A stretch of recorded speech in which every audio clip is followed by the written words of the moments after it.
This channel is proudly partnered with the What the Funk shop. Please check out their store for all sorts of products. They have miniatures, dice, Game Master screens, home decorations, and many other things. You will find the link in the description and in the pinned comment. And make sure that you use my code for a special discount.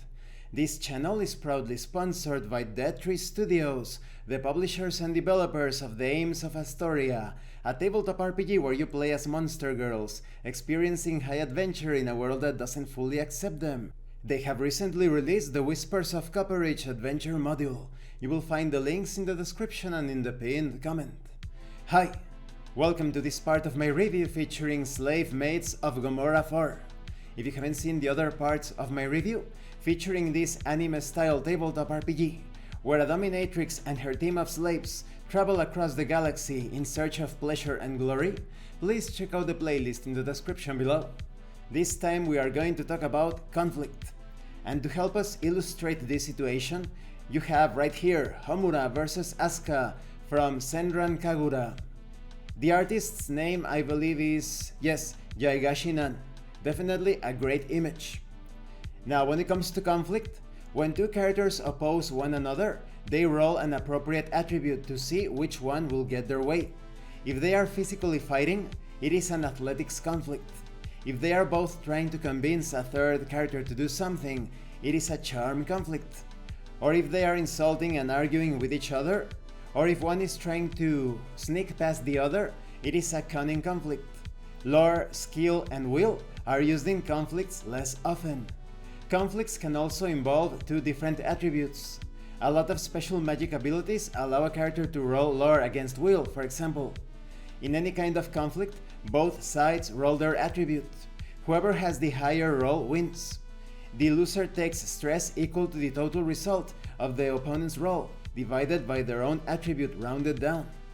The total amount of potential stress taken is called damage, while the process of dividing the damage by your attribute is called soak.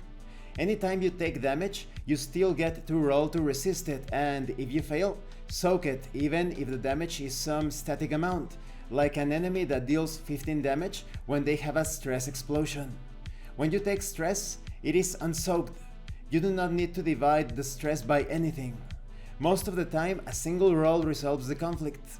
In other words, characters usually do not go back and forth for several rounds until one of them has a stress explosion. This also applies to non-player characters. Sometimes, especially when the goal of one side of a conflict can only be satisfied by the complete defeat of the other, conflict rolls will continue until one side or the other suffers a stress explosion, so it's only in those specific instances. If two or more characters are fighting on the same side, then they can combine their roll just like normal. However, only one character can take stress from a single round of combat. This means that if you combine your efforts and lose anyway, whoever ends up taking stress will take a lot of stress, but everyone else will be untouched. Characters with high attributes tend to hold a slight advantage over the same attribute total spread across multiple characters, because one character with a high attribute keeps rolling the same number of dice until they are defeated.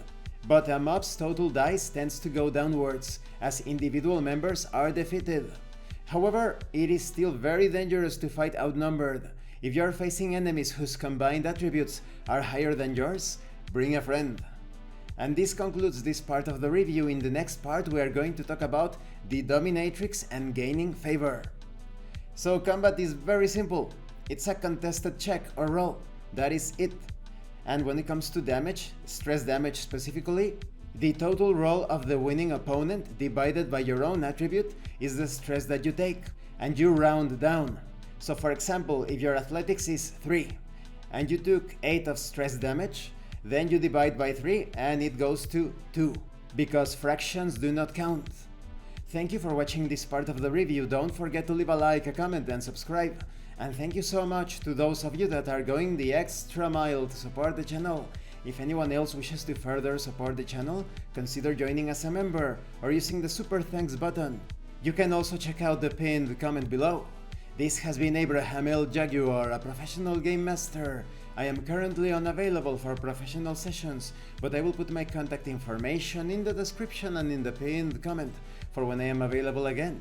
And remember, in tabletop RPGs, you are not telling stories about your characters, you are experiencing the game world as your characters. Once again, thank you and see you later.